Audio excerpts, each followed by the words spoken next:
Good day everyone.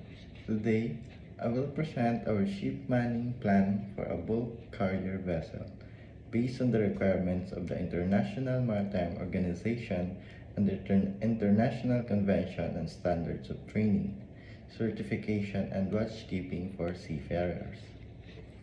A ship manning plan refers to a required number of qualified officers, engineers, rating, and support crew necessary to safely and efficiently operate a vessel.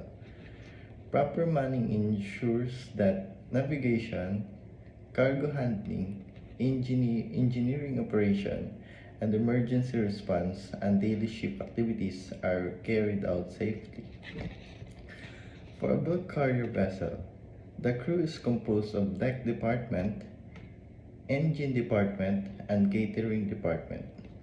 Each position has specific responsibilities, certifications, and required training under STCW standards.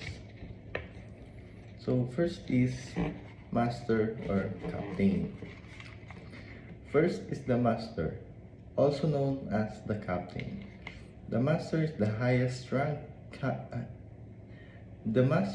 highest ranking officer on board and has overall command of the vessel. The responsibilities of the master includes ensuring the safety of the crew, ships, cargo, and marine environment. The master supervises navigation, approves voyage plan and communication with port opportunities, and make final decisions during emergencies. The master must possess a certificate of competency as a master and complete required STCW training such as basic training, advanced firefighting, medical care, leadership and teamwork, and survival craft training. Because a bulk carrier transports dry cargo such as coal, grain, cement, and ore. The captain also oversees safe cargo loading and unloading to maintain vessel stability.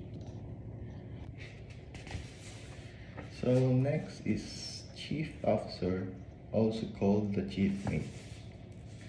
The chief officer is responsible for cargo operation, deck maintenance, and supervision of deck crew. Since bulk carrier transport large quantities of cargo, the chief officer ensures proper cargo distribution to maintain balance and prevent structural stress on the ship. The chief officer also supervises ballast operation, safety drills, and maintenance of firefighting and life-saving equipment. This position requires a chief mate certificate of competency together with STCW training such as basic training, advanced firefighting, and proficiency in survival craft and rescues boat. So the third is second officer. The second officer is mainly responsible for navigation. During duties includes voyage planning, updating navigational charts, monitoring weather condition, and maintaining bridge equipment such as radar and GPS systems. The second officers ensure safe navigation from one port to another and assist during watch-keeping duties. The officer must possess an officer in charge of navigational watch certificate and complete STC safety training. So for the fourth is third engineer. The third engineer is responsible for ship safety equipment and watch-keeping duties.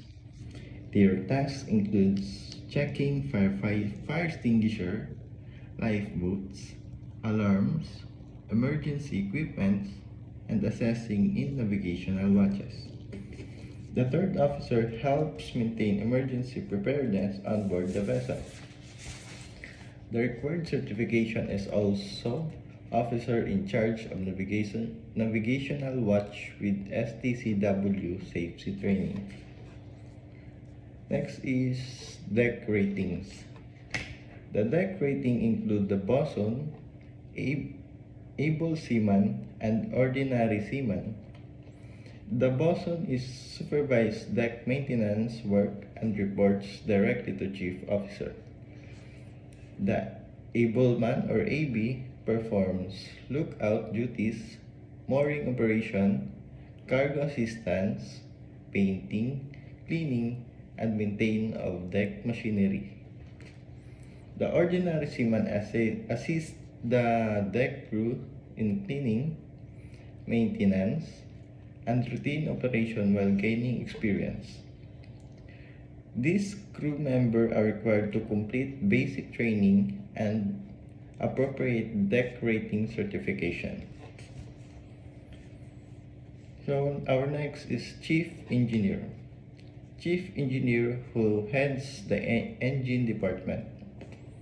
The Chief Engineer is responsible for maintaining the ship's engines, generators, pumps, fuel systems, and machinery required for vessel operation. Without a functioning engine department, the vessel cannot safely operate. The Chief Engineer must have a Chief Engineer Certificate of Competency and STCW training in engineering safety and emergency response. So our next is second engineer. The second engineer assists the chief engineer and supervises the daily operation and maintenance of the machinery.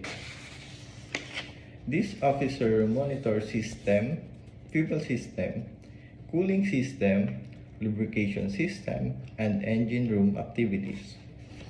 The position requires an engineer officer, certificate of competency, and STCW certification. Our next is motorman or oiler. The motorman or oiler supports engine officers by lubricating machinery, checking engine performance, cleaning engine spaces, and assisting maintenance work. This position also requires training under STCW. So next is cook and steward. Lastly, the cook and steward belong to catering department. Their role is to prepare meal, maintain food sanitation, and support crew welfare on board. Healthy meals and proper nutrition are important because seafarers for long hours and need sufficient energy. Conclusion. In conclusion, a proper ship manning plans for a bulk carrier vessel is essential for safe navigation, efficient cargo operations, machinery maintenance, and crew welfare. Each crew member has an important role and must possess the proper certification and STCW training to meet international maritime standards. By the following requirements of the IMO and STCW Convention, ship can operate safely, reduce accident, and maintain both seafarers and marine environment. Thank you for listening, and that's end of my presentation.